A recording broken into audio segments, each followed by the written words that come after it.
Hello friend, welcome to my channel. আজ আমি তোমাদেরকে শেয়ার করব কেক তৈরিতে হাতে খড়ি। নতুনরা অনেকেই কেকটা বানান কিন্তু পারফেক্টভাবে ফোলে না, স্পঞ্জি হয় না বা চুপসে যায়। সেই সব সমাধান সহ আজকে এই কেকটা বানিয়ে দেখাবো। চলুন তাহলে শুরু করা যাক। এখানে প্রথমে একটা বোল নিয়ে নিয়েছি। এবার এতে একটা স্ট্রেনার নিয়ে নিলাম। এবার এতে 1 কাপ ময়দা দেব। যাদের কাছে মেজারমেন্ট কাপ নেই তারা যে কোনো একটা বাটি বা কাপে করেও মেপে নিতে পারেন। আর এখানে দিচ্ছি 1 টিস্পুন বেকিং পাউডার। 1 কাপের জন্য 1 টিস্পুন বেকিং পাউডারই ইউজ করবেন। আর দিয়ে দিচ্ছি 1/4 টিস্পুন বেকিং সোডা। এটি কেকটাকে ফোলাতে সাহায্য করবে, এটি অবশ্যই দেবেন। এবার ভালো করে সব শুকনো উপকরণগুলো চেলে নিয়েছি। এবার ভালো করে মিক্স করে এক সাইডে রেখে দেব।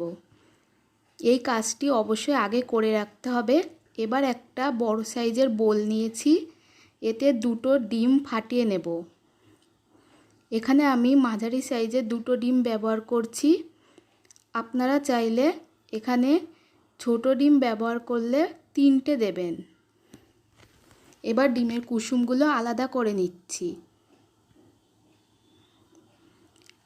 ডিমের সাদা অংশে কোনো রকম হলুদ অংশ থাকলে চলবে না। এবার একটা বিটার দিয়ে বিট করে নিচ্ছি ভালো করে, যতক্ষণ না ডিমের ফোমটা সাদা হয়ে যাচ্ছে। এখানে কিন্তু বাটিটা আর যে বিটারটা সেটা একদমই শুকনো রাখা চাই, না হলে ডিমের ফোমটা পারফেক্টভাবে তৈরি হবে না। এবার এখানে 1/2 কাপ চিনি নিয়ে মোট 3 বার অল্প অল্প করে দিয়ে ভালো করে বিট করে নেব। অবশ্যই মিডিয়ামে রেখে বিট করতে হবে, হাইতে দেয়া একদমই যাবে না। দেখুন সমস্ত চিনি দিয়ে বিট করার পর ফোমটা একদম পারফেক্টভাবে রেডি হয়ে গেছে। এবার এখানে 1/4 কাপ রান্নার তেল দিয়ে দিচ্ছি, সাদা তেল। আবারও ভালো করে বিট করে নেব। তেল দেওয়ার পর বেশি বিট করা যাবে না, না হলে ফোমটা নষ্ট হয়ে যেতে পারে। এবার এখানে যেই কুসুম দুটো ছিল সেই কুসুম দুটো দিয়ে আবারও 30 সেকেন্ড মতো বিট করে নেব। দেখুন কুসুমটা দেওয়ার পর ফোমটা একটু পাতলা হয়ে যাবে, তাতে ভয় পাওয়ার কিছু নেই।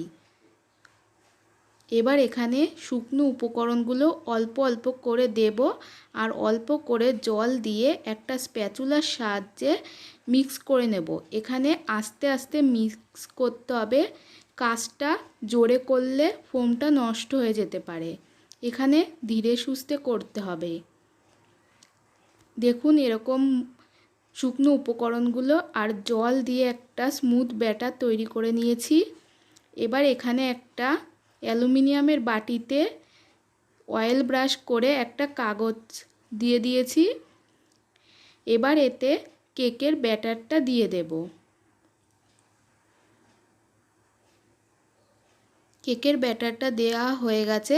এবার একটা স্টিক দিয়ে ভালো করে ঘুরিয়ে নেব যাতে ভেতরে কোনো বাবেল না থাকে। তারপর ভালো করে ট্যাপ করে নেব। এবার একটা সসপ্যানে স্ট্যান্ড বসিয়ে 5 মিনিট হাই ফ্লেমে গরম করে নিয়েছি। এবার এতে তারপর কেক টিনের বাটিটা দিয়ে দিলাম। এবার একটা গামলা দিয়ে 35 থেকে 40 মিনিট বেক করে নেব লো ফ্লেমে। এখানে আমি একটা কাপড় দিয়ে দিয়েছিলাম ওপর থেকে যাতে কালার আসে। এই কাপড়টা দিলে অবশ্যই কেকে কালার আসবে, আমি দিতে ভুলে গেছিলাম। এবার একটা স্টিক দিয়ে দেখছি কেকটা পারফেক্টভাবে হয়েছে নাকি। স্টিকটা একদম ক্লিন এসে, তার মানে কেকটা পারফেক্টভাবে তৈরি হয়ে গেছে। এবার ভালো করে ঠান্ডা করে নিয়ে একটা প্লেটে কেকটা নিয়ে নিলাম। এবার কাগজটা তুলে নিচ্ছি। দেখুন কাগজটা কতটা সহজেই উঠে যাচ্ছে। এভাবে যাদের কেকটা তৈরি হয় না তারা এইভাবে যদি ফলো করে কেকটা বানান তাহলে অবশ্যই কেকটা একদম স্পঞ্জি হবে আর অবশ্যই ফুলবে আর কালারটাও আসবে। আর এবার কেটে নিলাম, দেখুন কতটা স্পঞ্জি হয়েছে। যদি আমার এই রেসিপিটা ভালো লাগে প্লিজ লাইক কমেন্ট করবেন। আর আমার চ্যানেলটি যারা এখনও সাবস্ক্রাইব করেননি তারা অবশ্যই সাবস্ক্রাইব করে দেবেন। বাড়িতে বানালে অবশ্যই একবার কমেন্ট বক্সে জানাবেন কেমন লেগেছে।